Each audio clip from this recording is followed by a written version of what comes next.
Hi, Kate here with another video. Hope everyone is doing well. If you enjoy my content, please like and subscribe. Helps me build the channel. I'm not making money from this, but I'm working to build the channel. Okay, this is on Rose McGowan, Glen Greenwald, and Chelsea Manning walking to a bar.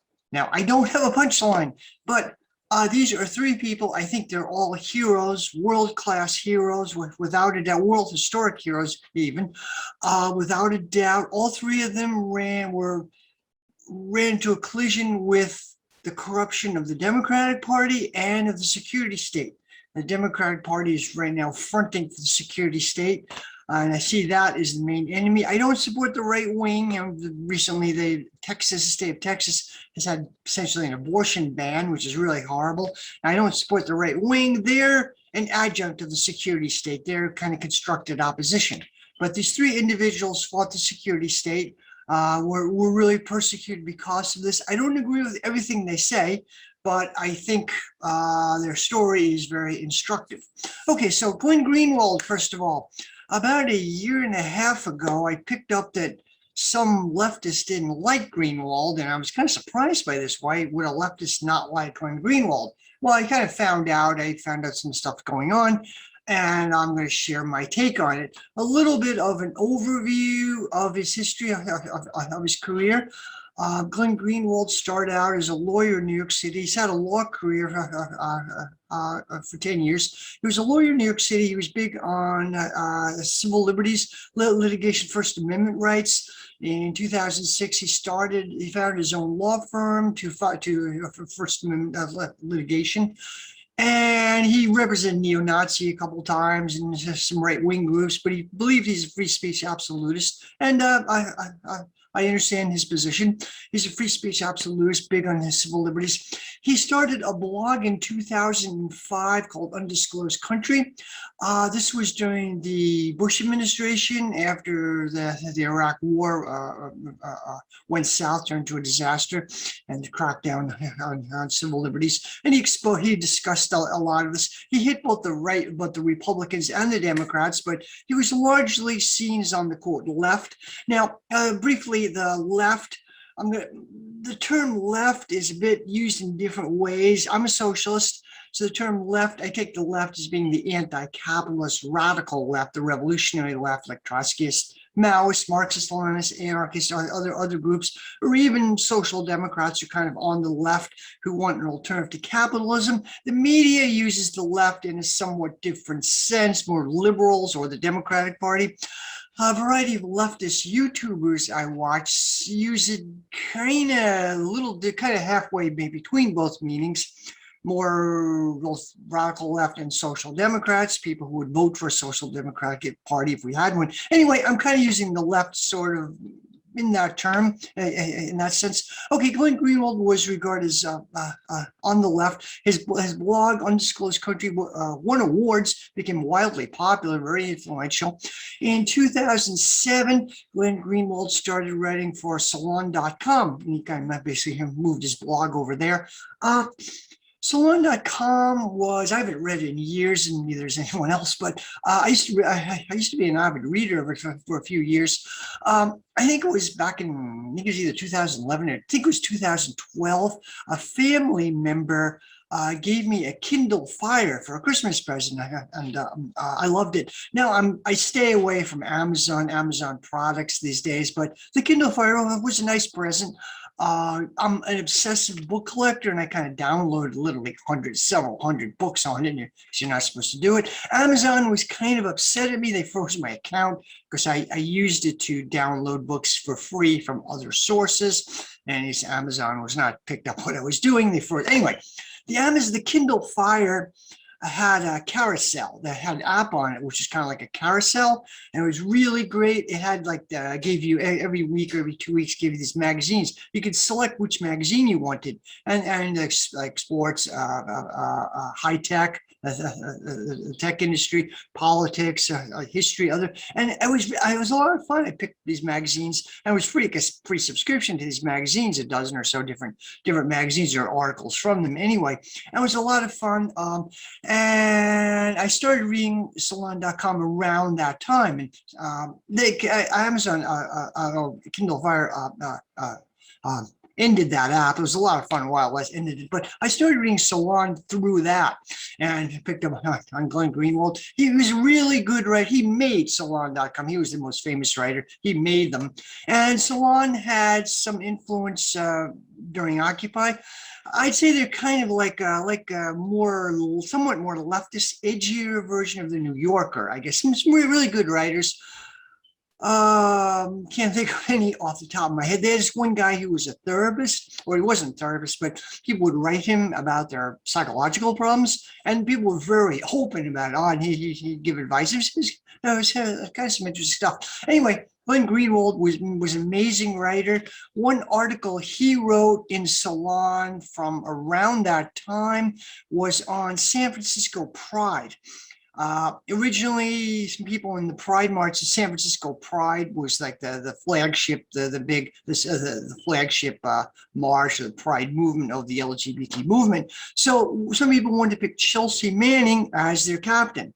Well, this was quickly nixed by the leaders of the Pride Committee, and their motto was something like "support the troops," or And Glen Greenwald had an article on this, which was a masterpiece, exposed or showed how close the leadership of the LGBT movement was to the security state, to the military. They were closely intertwined. I was surprised to read that, but yeah, they were closely intertwined with the security state. And this is a foretaste of what became more and more under the Trump administration. And now, you probably see my dog Molly right behind her, licking her butt. She's a good dog. And yes, security state was more and more intertwined with liberal constituencies like the LGBT movement and so on. Anyway, the next year, I think this was 2012, I don't actually remember, but the next year there was pushback, and they did finally pick Chelsea Manning. Yeah, she was in prison at the time, but they picked Chelsea Manning to be like the honorary captain of the parade, which is good. But masterpiece article. Well, a little bit later, it was 2012, Glen Greenwald moved to The Guardian. The Guardian is a progressive British journal, newspaper.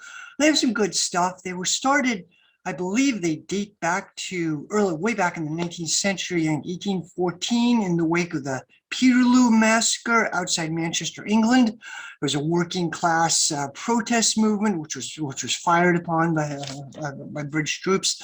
Anyway, progressives were outraged. The Guardian was formed, like Manchester Guardian was formed in reaction to that.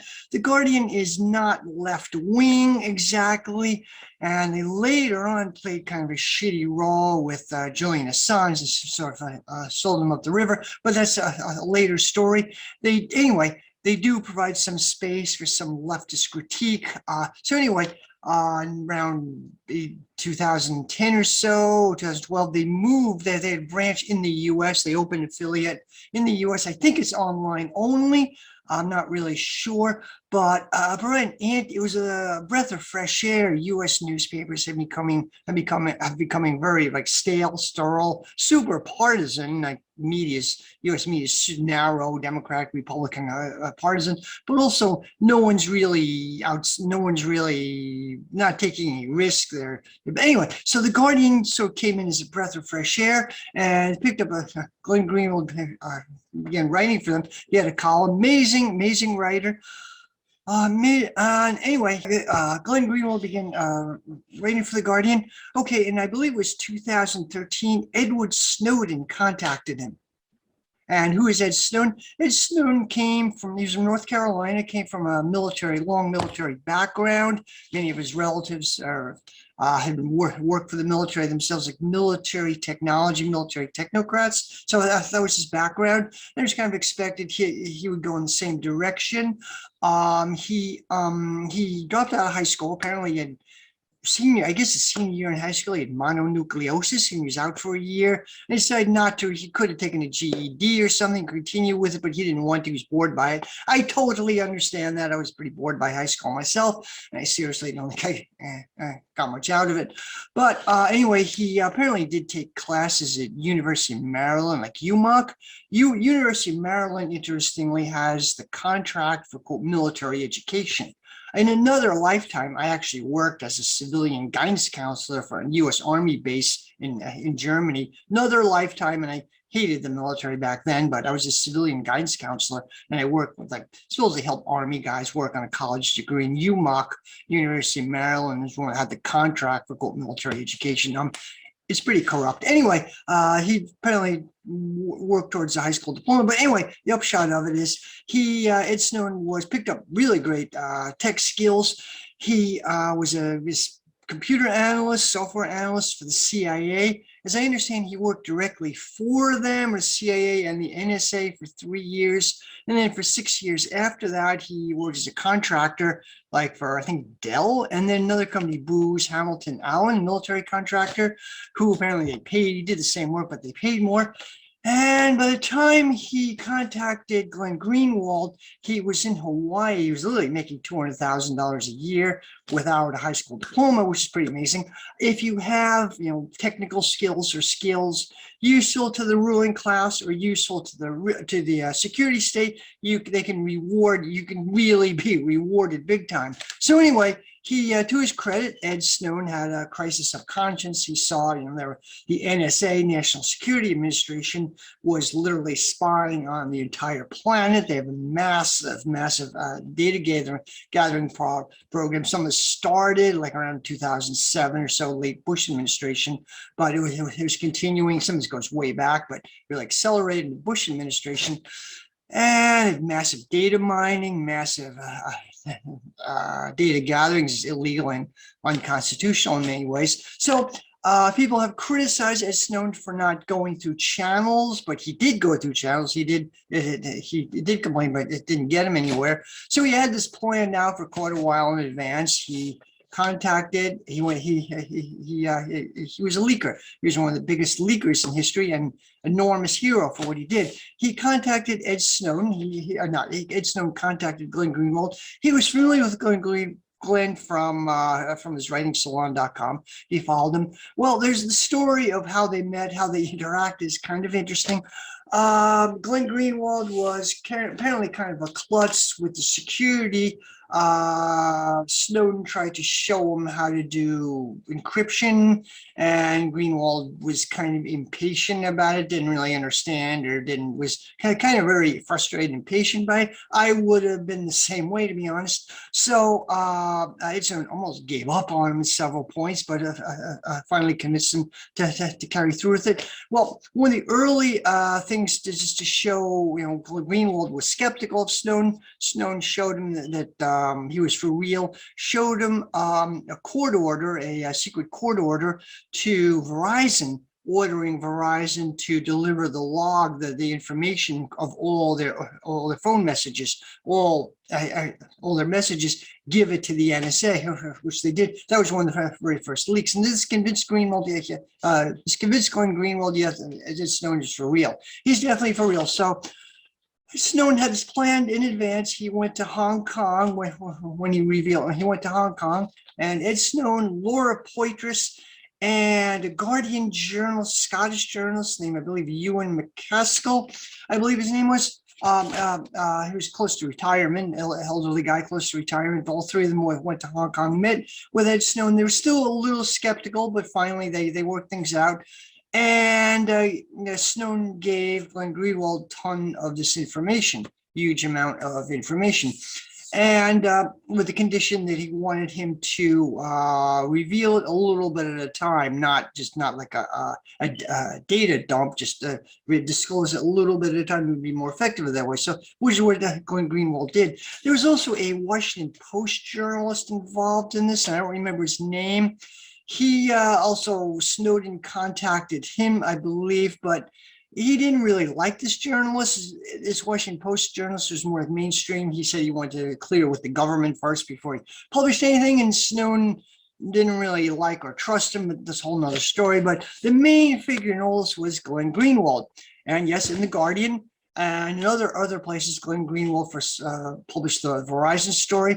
And much of these leaks were in a series of PowerPoint slides denoting how there's a PRISM, PRISM program, and there's several other programs, massive data mining, massive ties with Silicon Valley. There are backdoors, massive attempts to break through encryption and basically get a very close cooperation with Silicon Valley and U.S. security state.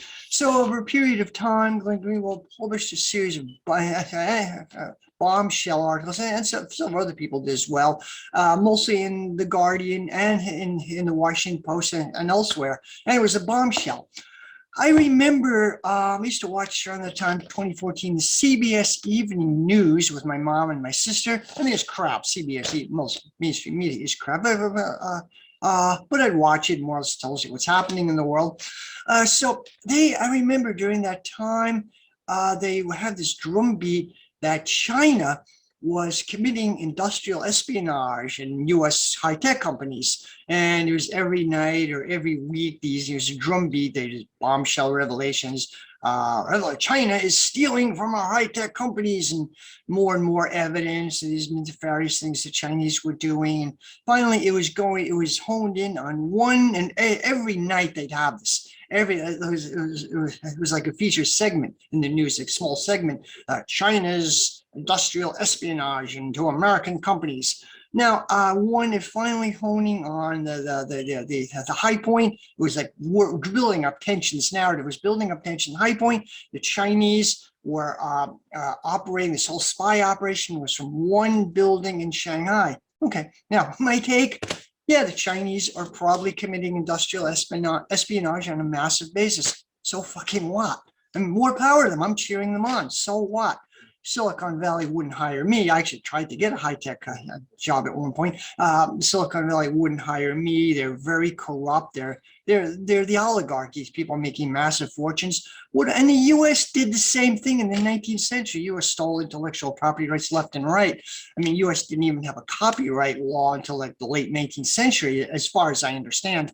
I mean, all countries, developing countries, do this more. And as a socialist, I don't believe in intellectual property rights. I do believe that artists and creative people should get some compensation. That's a whole separate discussion. But as far as large corporations, no. I mean, it's always a collective effort. Research is a collective effort. Anyway, whole other story. So just when they were whipping up this drumbeat of Chinese espionage, the NSA Ed Snowden revelations cut right across that like butter.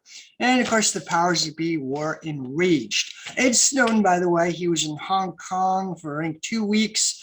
The Chinese were a little uneasy about him being there.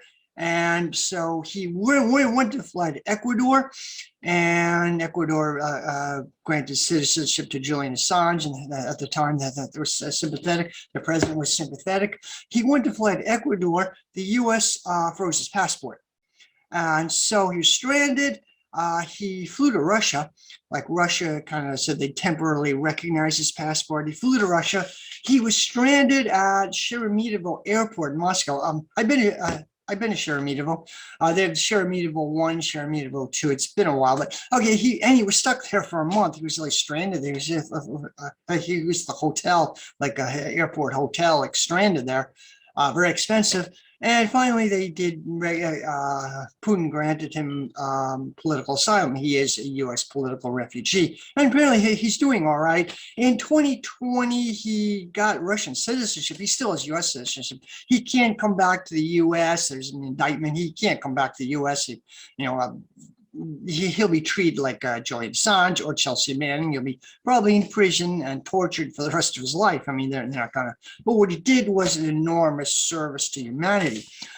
Okay, so Glen Greenwald was a pivotal figure in publicizing these abuses.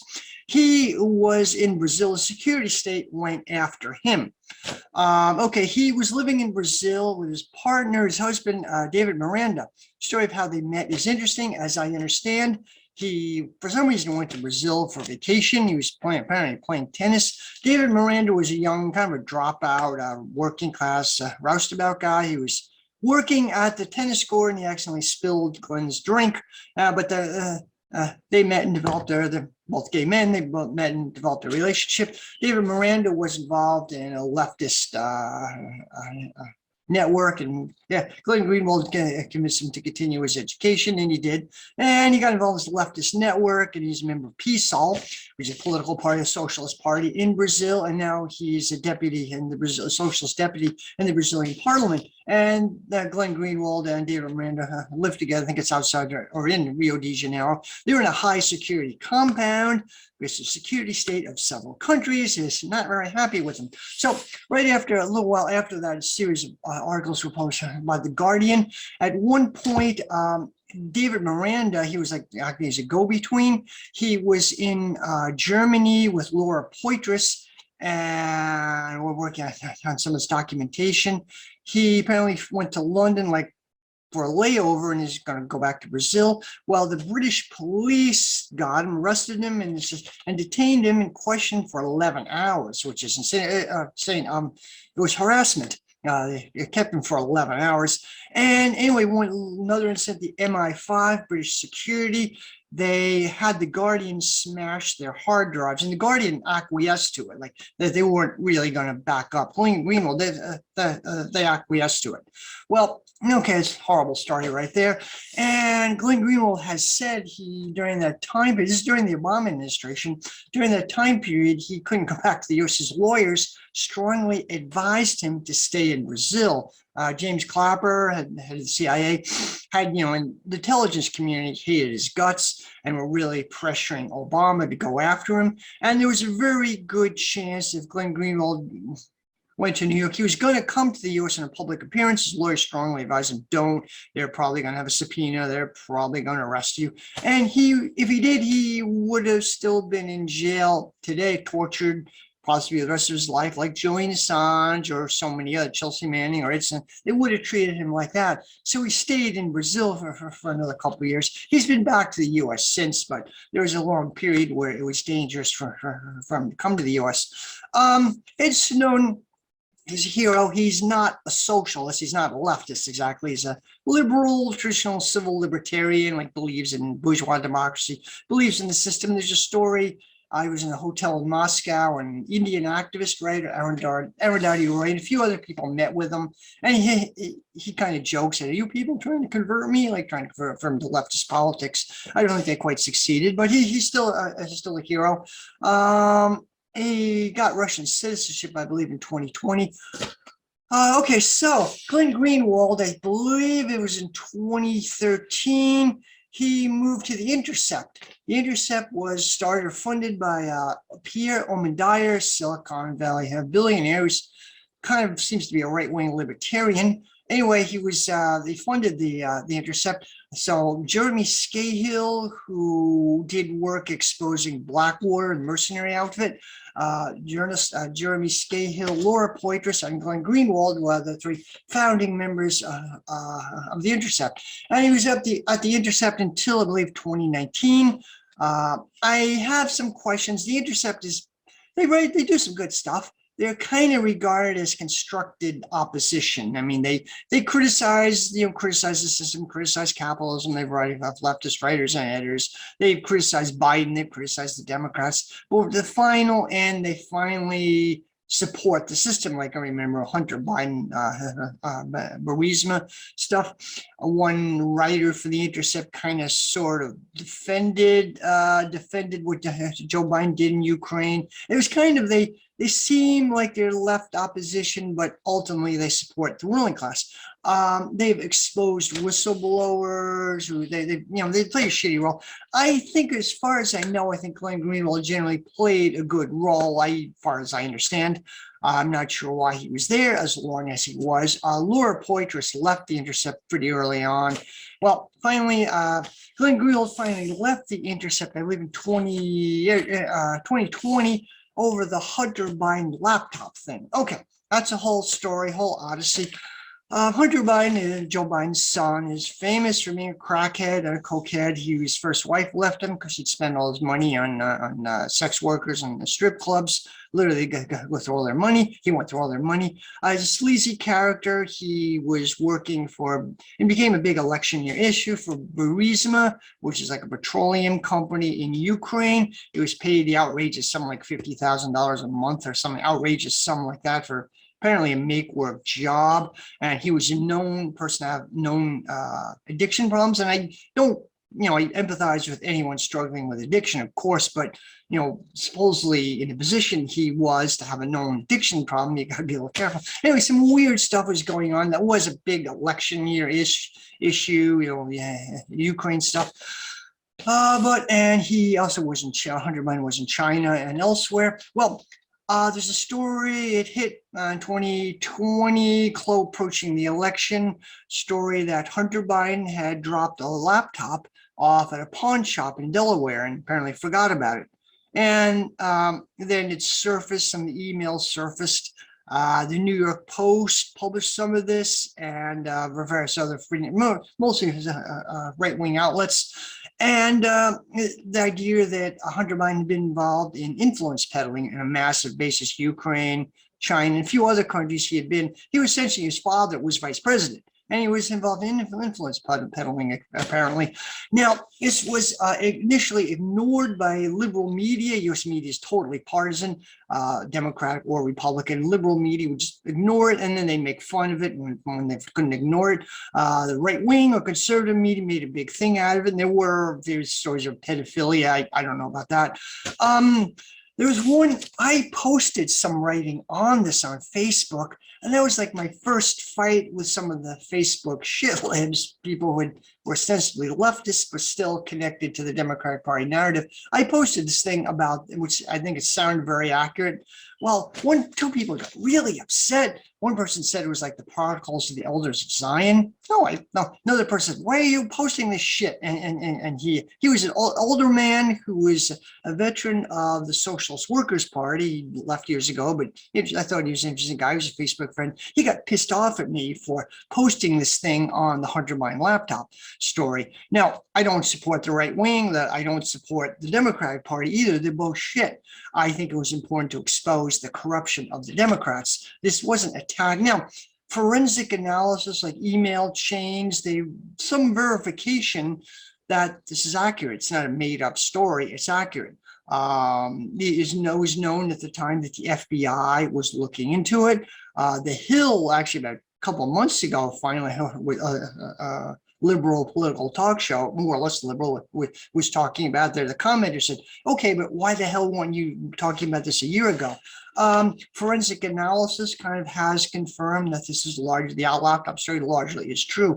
One article I posted mentioned pedophilia, that the Chinese were using this to entrap Hunter Biden. I'm skeptical about that. I mean, the right wing is always traditionally concerned about pedophilia. I'm a little skeptical about that. But the other parts of the story, I'm fairly certain Hunter Biden was involved in massive influence peddling. And this should have been a political bombshell. But so many people on Facebook, on Left Book, were so pissed off at me for, it's tacky. No, if it happened one of Trump's sons did this, it would have been all over the place. Okay, anyway. So Glen Greenwald left The Intercept over that. They wouldn't let him publish this article. And it wasn't some weird QAnon thing. It was a pretty accurate story. Basically, he said that, forensic evidence, email chains or whatever, forensic evidence would indicates it's most likely a true story. And he detailed the efforts of media, the Washington Post, and elsewhere to cover up the story. Well, The Intercept wouldn't publish it.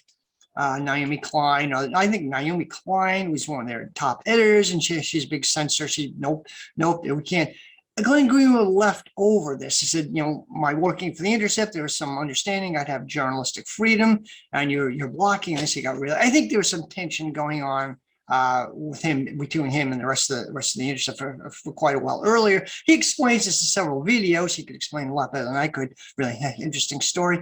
He said, he thinks some of these editors, the Intercept editors and writers, they live in Brooklyn. They're Brooklyn hipsters. They're in an environment where, people, their personal friends, their social network would get pissed off at them if Trump were, they blame them for if Trump were reelected. So the liberal interest, it just doesn't matter if it's true or not, we got to stop Trump. And that's the mentality, which has affected much of the so-called radical left as well. So really fascinating story. He left the Intercept over that, and he says he writes for Substack. And I'm a subscriber. He's like one of the few people I actually, one of the only people I know I subscribe to. He really writes some good stuff. Liberals hate him. Now, liberals hate him. He's gone back by the last couple of years. A large issue all liberals and a lot of people, certain type of leftists as well, have about him. He was on Tucker Carlson. And fairly frequent, not frequent, super frequent, but fairly often, fairly common guest on Tucker Carlson. Now, Tucker Carlson on Fox News, he's a kind of repulsive figure. He is a right-wing character. He's against immigration. He's misogynist. He attacked this CNN journalist. His take on race. He's pretty horrible positions. He was started out as a CNN journalist. He worked his way through right-wing media. I'm going to some takes. He's when he airs the Swanson Fortune, the meatpacking company. I haven't got confirmation of this, but anyway, yeah, he is pretty hard. He has pretty horrible politics. I'm not sure if he could be considered a fascist. He says he's a free speech absolutist, and a fascist would not say this. Well, to Tucker Carlson's credit, he's had leftists on. No other leftists right now are utterly frozen out of U.S. media. Glen Greenwald, I regard him as a leftist, but even if you don't, he's not welcome on CNN, MSNBC, even Democracy Now! They used to have him on. He hasn't been on Democracy Now! In the last couple of years. He's persona non grata among like the left, the corporate media left, and even on the right as well. And no leftist at all will be allowed on U.S. corporate media. Completely not. Once in a while, you'll get someone like they had CNN. Year ago or so ago, they had Jeffrey Sachs, the economist. Jeffrey Sachs was a Harvard economist. He was originally neoliberal. He's one of the people who imposed the shock therapy on Russia after the Soviet Union collapsed, and he and Gunnar Zasland and a few other people imposed like austerity and shock therapy on Russia, which turned out to be a brutal disaster. So, and Jeffrey Sachs, to his credit, felt guilty about it. He realized it wasn't working. He felt guilty about it. He moved somewhat to the left. Now, he's kind of not a radical leftist, but he's on the left, and he says some interesting stuff. Anyway, CNN had Jeffrey Sachs on. They were talking about Syria, and then Jeffrey Sachs unexpectedly complained about U.S. imperialism in Syria. He said, U.S. is occupying 40% of Syria, controlling the oil supply. U.S. supported these jihadists, which destroyed the country. And the CNN hosts were like, mouth dropped open, like, you're not supposed to say this. This is not the narrative they want. So once in the grand guarantee, he'll never be invited back on. So it's not the narrative they want. There's very tight narrative control. Leftists are just not allowed on U.S. media. So Tucker Carlson has had several leftists on, Max Blumenthal, Jimmy Dore, Glenn Greenwald, Abby Martin, Cornel West, as far as I think Chris Hedges, I'm not sure, a few other people, and to his credit. Now, the argument against the leftist being on Tucker Carlson is this platforming a fascist.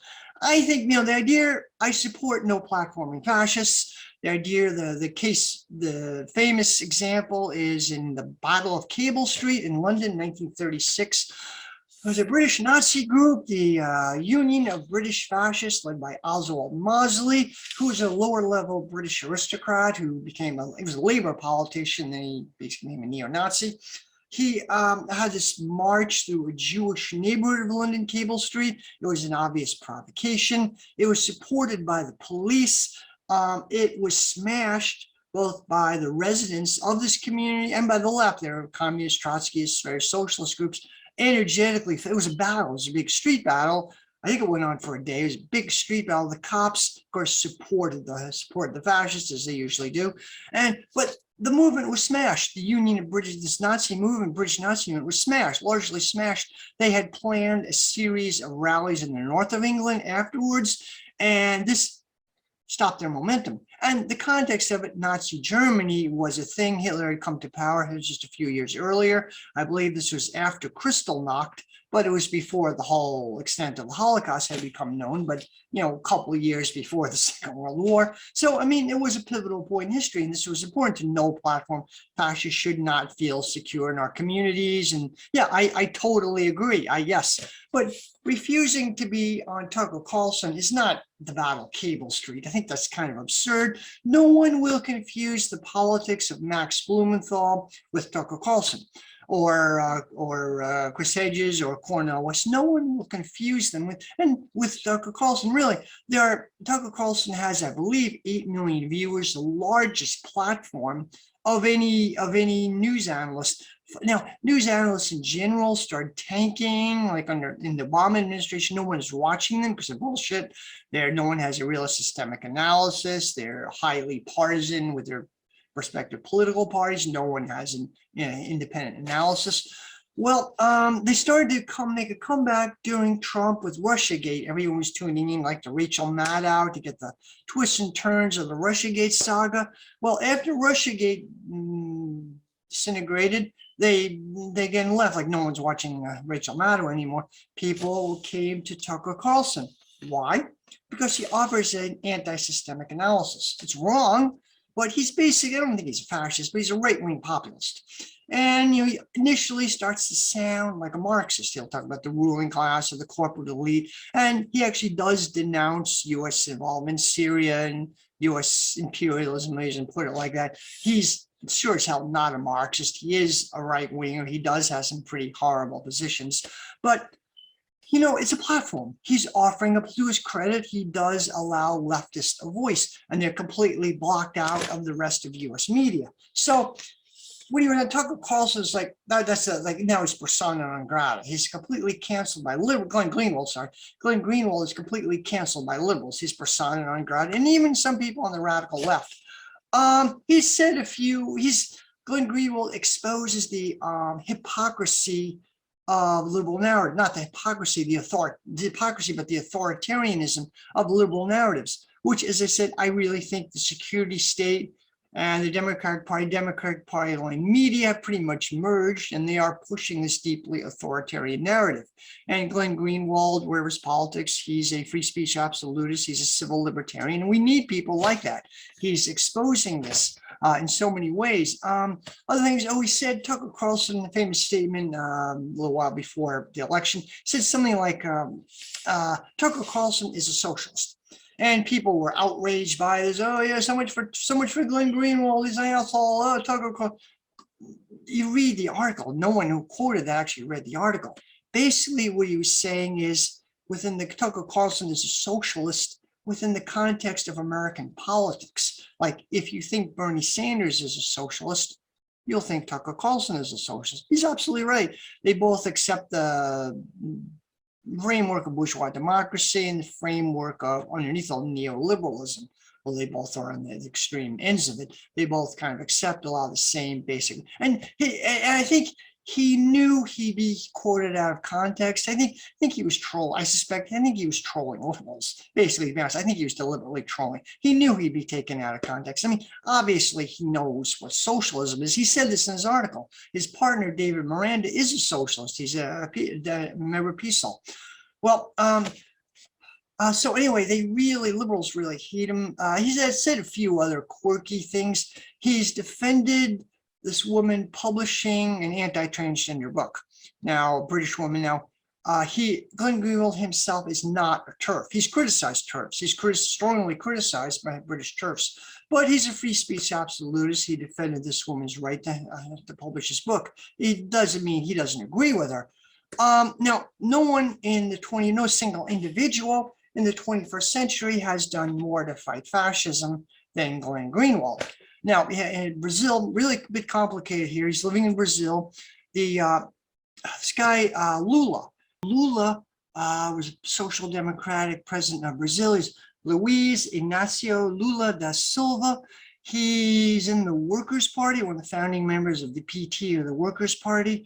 They're a socialist party. They were founded by by the opposition to the military junta, the very corrupt right-wing national security junta, supported or fostered by the U.S. He was a bus driver, head of the bus drivers union. He was one of the leaders. While the Workers' Party, as I understand, I'm not an expert in Brazilian politics, but as I understand, they kind of moved to the right. They pushed out all the more revolutionary elements. They focused on becoming a purely electoral party. They did some good things, but there was a split from the PT called the PSOL, which I'll talk about them in a minute. But anyway, Lula was president of Brazil from 2003 to 2010. I read mixed things about him. The monthly review years ago, about 10 years ago, the monthly review had a couple articles on him. It looked like he betrayed his original working class constituency and pushed out the more revolutionary elements. And he also protected the Brazilian oligarchy. But on the other hand, he did massively help and transfer wealth to a lot of the impoverished people of Brazil, and he did raise people's living standards. So, it's kind of mixed. He's not a revolutionary exactly, but he did massively improve the lives of many people in Brazil and became very popular. And there's a whole debate about this, but be that as it may, the right wing hated him. He ran for Brazil several times. He became very popular. He was succeeded by his vice president, Dilma Rousseff. Dilma Rousseff was in a Marxist-Leninist guerrilla group during the right-wing junta, and she was very common. She moderated her politics. She was kind of a moderate social democrat. I don't know a lot about her. She was impeached, and I think it was 2016. Over some bogus corruption. Now, corruption charges really complicated, and I'm not an expert in Brazilian politics, but there was a scandal, Operation Car Wash, which provided some bribery around Petrobras, the Brazilian petroleum company. Anyway, in a nutshell, it was used by the right wing to attack their political opponents. Lula himself was accused of accepting a house as a bribe. And, it's hard to say. Brazilian politics is horrifically corrupt. And you say, so is US politics, but they're corrupt on a different level. And there's corruption and corruption. Anyway, I personally don't think Lula or Dilma Rousseff are personally corrupt. I don't think they are. But what be that as it may, the right wing was able to block him from running for re-election. And Jair Bolsonaro, a far right-wing literal fascist, is president of Brazil, won. He was part of the military junta. He sympathizes with it. He wants to go back to that period. As I understand, early on in his administration, the right wing, the military kind of slapped him down a bit. Said, no, we don't want to go back to that period. They slapped him down a bit. But anyway, he's a noxious, nasty right-wing figure. Unlike Trump, I think Bolsonaro actually is a fascist. Trump has the attention span of a goldfish. He's a demagogue, right-wing demagogue, but Trump is not barely capable of tying his shoes. Bolsonaro, on the other hand, I think is a far more dangerous character. Okay, how this connects with Glen Greenwald, he and his husband, David Miranda,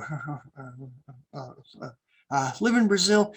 He published, there's an email hack, and some of the emails of how the Brazilian right-wing politicians were exposed, their machinations, how they set up Lula and how they set up this attack on the left. He published this. It was a bombshell. It was a huge bombshell in Brazilian politics. And again, he kind of blocked the right wing's further temporarily blocked or put a block in the right wing's consolidation of power in Brazil. I believe it led to Lula being released from prison, and he may be the next president of Brazil. He kind of put a major block in the consolidation of like fascism in Brazil, which so many people attack Glen Greenwald, like the shitlibs, what have they done to fight fascism? He's literally done more to fight fascism than anybody else I know. And there were many death threats on him. As I said earlier, he was threatened by the U.S. security state establishment. He was also threatened by the right wing in Brazil. He's had many death threats. He and his partner have had death threats. They live on a high security compound. I mean, both of them have to live in danger of being killed. Close friend of theirs, a peace activist, Muriel Franco was a peaceful activist who was killed, murdered by the right wing. She's a lesbian. She was an actress in the favelas, the slums. She was a close friend of Glen Greenwald and David Miranda. They were very close, and she was murdered. And there was a very good chance this would happen to Glen Greenwald and his partner himself. So he had to be very careful. So he is a hero. He's actually exposed. He's risked his life fighting authoritarianism, fighting these forces. Okay, so another figure, Chelsea Manning, who is a hero. Chelsea Manning was a U.S. Army intelligence analyst in Iraq. She's transgendered. She went by the name of Bradley Manning. She was an intelligence analyst, and in 2010, I believe, leaked a massive amount of data about recordings of U.S. atrocities in Iraq and Afghanistan. One of the most famous is called the collateral murder videos, which showed the U.S. gunning down people, I think about eight civilians, laughing about it, like it was a video game. I believe 2 Reuters journalists were killed in cold blood, just gunned them down, including medical aid workers who came to help them were also murdered. No one's been prosecuted for this. Chelsea Manning exposed this, and they really threw the book at her, but no one involved in this was ever charged, as far as I understand. She also, some of these videos exposed atrocities in Afghanistan as well. So it was an enormous bombshell. And so she leaked this in 2010 to WikiLeaks, which exposed it, which was published. It's often credited to be one of the main things, impetuses behind the Arab Spring in 2011, the huge Arab Spring protests. Some people call it the WikiLeaks uprising. U.S. security state was outraged and utterly hated her and wanted to destroy her. She was arrested. She kind of made a mistake talking about it with somebody in the hacker community, a guy named Aiden Lando, I believe his name was. He was on the periphery of the hacker community, but he was also probably informant for the FBI. He appeared to be mentally ill and kind of an unstable individual. He leaked it. He got the information what Chelsea Manning was doing, leaked it to the FBI. She was arrested. She was court-martialed, and they really treated her pretty horribly. She was in several prisons. I believe she got 37 years in prison to destroy her. She was at Fort Leavenworth. She was in one prison, and I think somebody in the Obama, lower level person in the Obama administration lobbied for her to be treated a little better. She was transferred to Leavenworth, which was also horrible, but a little better. But it was designed to, it was torture. It was literally torture. Part of this period, she spent a long period of time in solitary confinement, or another long periods of time where it was supposedly on suicide watch, which meant they would impose a sleep deprivation, like wake her up every 20 minutes or just massive sleep. It was torture. Anyway, look at it, it was torture. Glen Greenwald, interesting, supported her, both like emotionally and financially. They contacted, she contacted them, they became friends, and I said Glen Greenwald was a big free speech, First Amendment activist. At one point he came out to flew out to Kansas from New York and spent time with her. I mean, she was in semi-solitary confinement. She was allowed very few visitors. Greenwald himself met her and spent time there, and gave her emotional support. Another time, apparently Chelsea Manning couldn't make phone calls. Somebody had to put money in her account or something, and she couldn't do that. So Glen Greenwald had his mother in New York. I think he was in Brazil at the time. He had his mother in New York wire money via Western Union to Chelsea Manning's prison telephone account so she could make phone calls. And I'm not sure the timeline here, but at one point Glen Greenwald raised $10,000 for her. Okay, so after Chelsea Manning got out of prison, I think it was in 2016, she was arrested again for refusing to testify against Assange, but they let her out.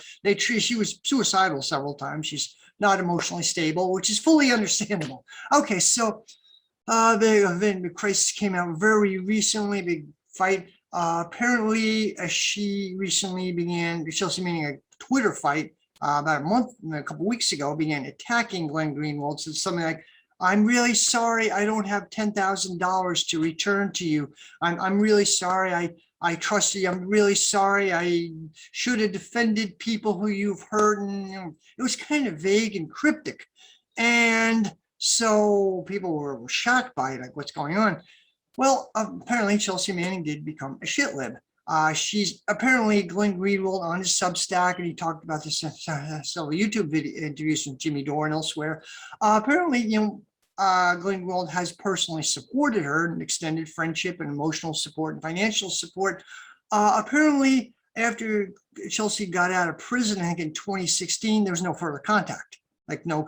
Then there was a little research in 2018. Chelsea began criticizing Glenn for a variety of things, mainly the fact that he was on Tucker Carlson.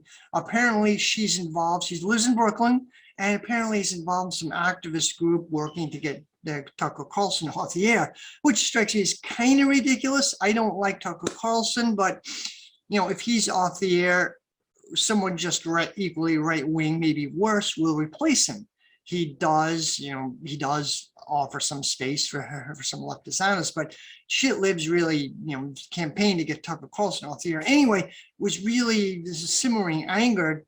It's unclear that Chelsea Manning was part of this activist group to try to get Tucker Carlson off the air. It's unclear what's happening, but this fight on and off fight was percolating, and finally Chelsea let Glen Greenwald have it. Well, we got to have empathy. I think Glen Greenwald is a hero. Chelsea Manning is an enormous hero. Nothing will ever take that away from her. She really fought the security state. A friend of mine compares her to Malcolm X. Not, same politics, obviously, but what she's done, you can never take that away from her. She really put herself into fighting empire, fighting imperialism.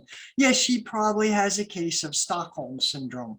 Yeah, the system is almost designed to do that to people, make people solidarize with their oppressors. Like she's solidarity with the Democratic Party, the same people who tortured her, in fact. It's a sad story. It's a tragic story, but this should be pointed out. I still have sympathy for Chelsea Manning, even though she's very much a shit lib. I sympathize with her profoundly. She's a world historic hero, and nothing can ever take that away from her. And so is Glen Greenwald, for that matter. It's just sad the empire system does this to people.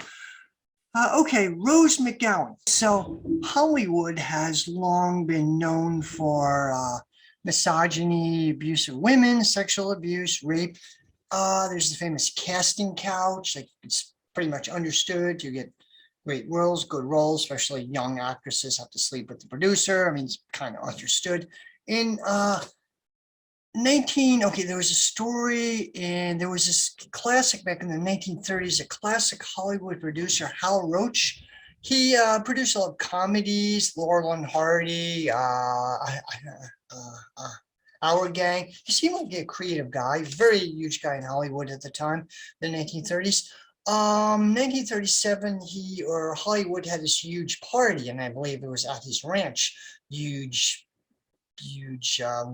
very raucous party. At one point, 120 young women dancers were brought in for entertainment. And one woman, Pauline Douglas, was raped, or claimed to have been raped by a salesman. And this kind of stuff happens all the time, but unusual for the time. She sued, and it became a big, huge Hollywood scandal. Hollywood, of course, spent a lot of money, a lot of effort to defame her and smear her reputation, which happens today. Of course, they smeared her reputation. She eventually lost the lawsuit and dropped out of acting. Years later, I think in the early 2000s, she was still alive. There was a documentary made about it. I think it was called Girl 37. I haven't seen it. It's supposed to be really interesting. What about the ingrained corruption of Hollywood? So the same kind of stuff still goes on. Was this producer, Harvey Weinstein, who was a really influential guy, huge figure in Hollywood. He started out in the 90s producing indie films, some really good films. I don't know what extent he was involved in making them, but they very some classic, important films.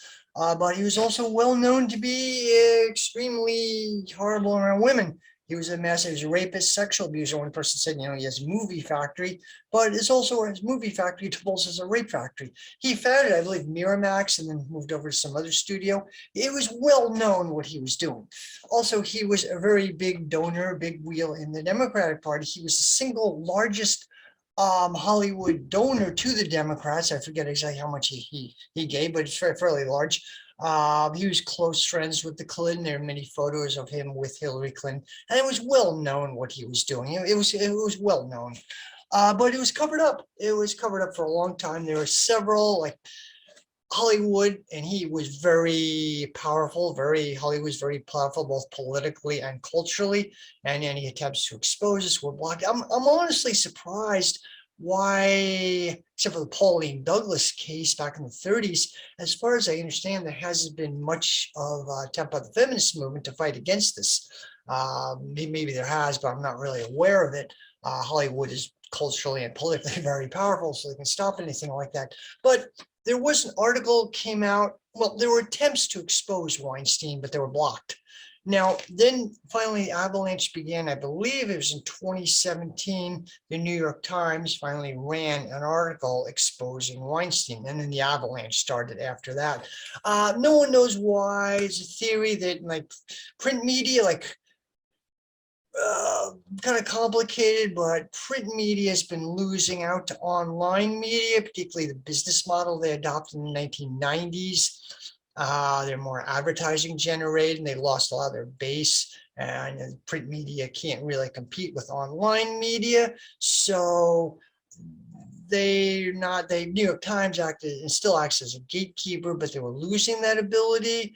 So they finally ran an article exposing Weinstein because someone else online was going to do it, and they would lose. They wanted to keep their lead. So whatever happened, after the New York Times published it, the floodgates opened. And I think close to a dozen women came forward accusing Weinstein of rape or attempted rape, and that's probably a drop in the bucket to what he was well known for this. And Hollywood, not everyone in Hollywood knew this, but massively I covered it up. So this started the Me Too movement. The original movement was started, I think, in 2006 by Tamara Burke, an African-American woman. It was originally meant for women of color, like Me Too. People should say, I'm a victim. Instead of suffering this in silence, women should, get out in front of it. So yes, I'm a victim as well. And then, and this really picked up momentum in the wake of the Harvey Weinstein scandals. Alyssa Milano, who is a powerful figure in Hollywood, she started the Twitter movement as #MeToo, and it took on, so that became the modern movement. It took off after that. And some good things and some bad things about this movement, a lot of in the wake of it, maybe not directly because of it, but at least connected with it, a fairly number of really sleazy characters were taken down. This guy, Larry Nassar, who was the coach of the U.S. gymnastics team. I believe he was a coach at University of Michigan. It came out shortly after the Me Too movement began that he sexually abused and raped or attempted to rape dozens of women. I mean, the guy was utterly horrible, and he was well protected for a long time. He finally, that case erupted. He got essentially life in prison. He was a real scumbag. There was an NBC News anchor, Matt Lauer. I believe he's the NBC News anchor. He was kind of a scumbag. He was taken down. I don't think he was in jail, but he was well known to be a serial abuser of women. Even his office was set up to trap a woman in his office. I mean, the whole thing, and a lot of good things came out of this. There were some negative things. Some aspects of the Me Too movement did become a witch hunt. In some ways, Neil deGrasse Tyson, the astronomer, does show on PBS. He was accused of sexual harassment, and apparently he was thrown out, but they were going to destroy his career. And a few other people this kind of happened to. So good things and bad things about the Me Too movement. I think mostly good, but yeah, it certainly was abused. There's a story about a McDonald's. I forget what it was that went on strike. The employees went on strike shortly after this, and one of the issues was sexual harassment. So, people criticized the Me Too movement. It was more elite women in Hollywood. Yeah, that's true, but it does filter down. Hollywood Hollywood is seen as role models for huge numbers of people. The U.S. is a celebrity-oriented society, and this does filter down to the working class. And there is evidence that the working class has picked this up, and I think it's largely positive. But yeah, there are some pretty negative aspects of it. Democrats especially used it as a vehicle for their own. Al Franken was taken down. Al Franken was an SNL Saturday Night Live actor. He was really great. I love his Stuart Smiley skit. He went into politics. He was a senator, and I wasn't a big fan of him politically, but he apparently felt up some woman's boobs or something. I don't know what happened. He was asked to resign. They pressured him, and he did. And then later there was some regret. I don't know. Democrats, maybe we shouldn't have got rid of him. I don't know. But anyway, so a pivotal figure was Rose McGowan in this whole thing. She claimed she was raped by Harvey Weinstein at the 1997 Sundance Film Festival, and this was covered up. She complained about it. No one would listen to her. In fact, she was harassed. This happened in 1997. She mentioned it, and back before it was cool. And in fact, Harvey Weinstein apparently got this organization called Black Cube, which is a private Israeli intelligence service, to harass her, which is pretty scary. She was a pariah in Hollywood. So she really suffered because of that. Later on, Sibyl Newsom, who later became the wife of the governor of California, Gavin Newsom, attempted to bribe her. Actually, his email, she exposed the email, attempted basically to bribe her if she had to drop this. Shows you how powerful Hollywood is. And of course, there's the story of Tara Reid, who was raped by Joe Biden, I believe in the 90s, or yeah, a little bit earlier. But she went to Alyssa Milano actually for help. Me Too movement. She was one of the founders of the modern Me Too movement. Alyssa Milano just dissed her, totally ignored her. Found out her husband is a major donor to Biden's campaign and to the Democratic Party. So this whole thing is, it's a different story than Glen Greenwald and Chelsea Manning, but I think there are certainly parallels. As I said, Chelsea Manning made some really bad political decisions, but can't help that. Rose McGowan actually supported Larry Elder in the recent California recall vote. I would have voted to recall Gavin Newsom. He's a scummy, conservative right-wing groups had this recall effort, ballot petition, which succeeded. They had a recall election. I would have voted to recall the guy. I mean, he's denying national health care and buying health care in California. He's a scumbag. I would vote to recall him, but I would have voted for some independent leftist candidate. Anyway, Rose McGowan did support and campaign for Larry Elder, who was an African-American conservative, the Republican challenger. He has some really bad anti-abortion, very horrible positions. Rose McGowan said, yeah, I politically disagree with him. And Rose McGowan seems to be on the left, but yeah, I politically disagree with Larry Elder, but he's a man of integrity, which might be true, but I certainly would not agree with her. So Rose McGowan is definitely attacked. Democrats and shitlibs hate her now. They hate anyone who goes out of the narrative. Not that I agree with every single thing these people say, but they're out of the narrative. They're canceled. But Glenn Greenwald was on Tucker Carlson. He's canceled. It's all over. It's all over. So anyway, that's some of my take here. I didn't have time to do a huge amount of research, but anyway, I hope you enjoy my video. If you like my work, please like and subscribe. I'm going to try to make my videos shorter, and I'm also going to try to make them more often. Thank you very much.